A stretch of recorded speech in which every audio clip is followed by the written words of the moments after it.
On va aller retrouver le collègue Renaud Lavoie pour parler de certaines nouvelles et rumeurs aussi, entre autres rumeurs concernant Tage Thompson. Renaud, est-ce que les partisans du Canadien peuvent penser à Tage Thompson?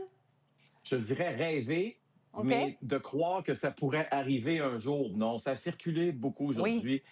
Comme information à l'effet que les Canadiens auraient contacté les Sabres pour savoir si Tage Thompson serait disponible. Une information très surprenante et je peux vous dire que ce ne sont pas les informations que je détiens présentement à ce sujet. Tage Thompson, là, c'est comme Rasmus Dahlin. On peut les comparer aux Canadiens à Nick Suzuki ou Lane Hutson. C'est la colonne vertébrale de la franchise. Ce n'est pas vrai que ces joueurs-là sont disponibles et c'est très rare que les équipes les contactent là, pour savoir qu'est-ce qui se passe avec eux, s'ils seraient disponibles. Dylan Cousins, c'est une chose.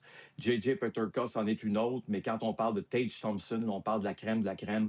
Ces joueurs-là ne s'en vont nulle part. OK, parce que quand même, plus rien nous surprend du côté des Sabres. Hein? Ce sont ça, c'est vrai. Des ça, c'est un excellent bon point. Quand même, mais toujours. On s'est quand même départi de plusieurs joueurs au cours des dernières années. Renaud, est-ce qu'on a du nouveau concernant la Coupe du monde 2028?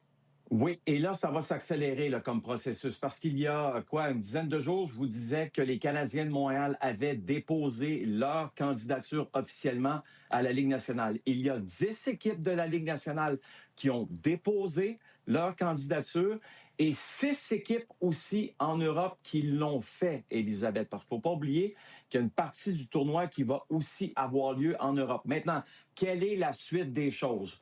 Ce que la Ligue nationale souhaite, c'est prendre une décision avec l'association des joueurs d'ici le tournoi olympique, donc avant que les joueurs quittent vers l'Europe, pour d'abord et avant tout déterminer quelle ville va être en mesure d'obtenir ce tournoi. Et on veut donc faire cette annonce à ce moment-là. Une chose est certaine, c'est qu'on va se pencher sur toutes les candidatures.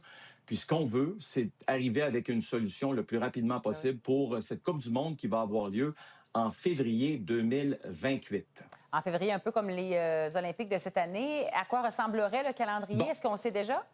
Ça, c'est une autre excellente bonne question parce qu'au départ, on pensait que le tournoi en Europe allait avoir lieu avant le début de la saison. Bill Daly, commissaire adjoint de la Ligue nationale, m'a confirmé hier que le tournoi allait avoir lieu en même temps. Donc, on allait faire exactement comme un calendrier des Jeux olympiques, mais évidemment pas dans la même ville. Il va y avoir un tournoi en Amérique, un tournoi en Europe.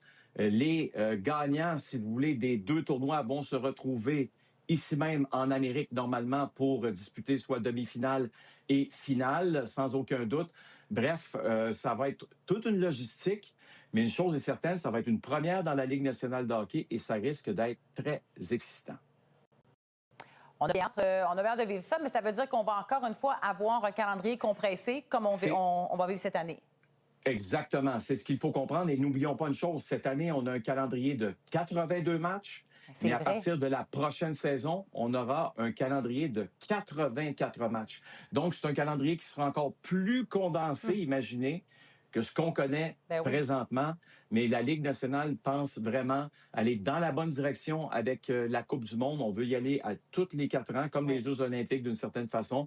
Et je pense que le hockey international, on l'a vécu à la confrontation des 4 nations en février dernier. Ça avait été tout un spectacle. OK, oui, on aime ça et on en veut d'autres. Merci beaucoup, Renaud. Bonne soirée. Merci, Elisabeth.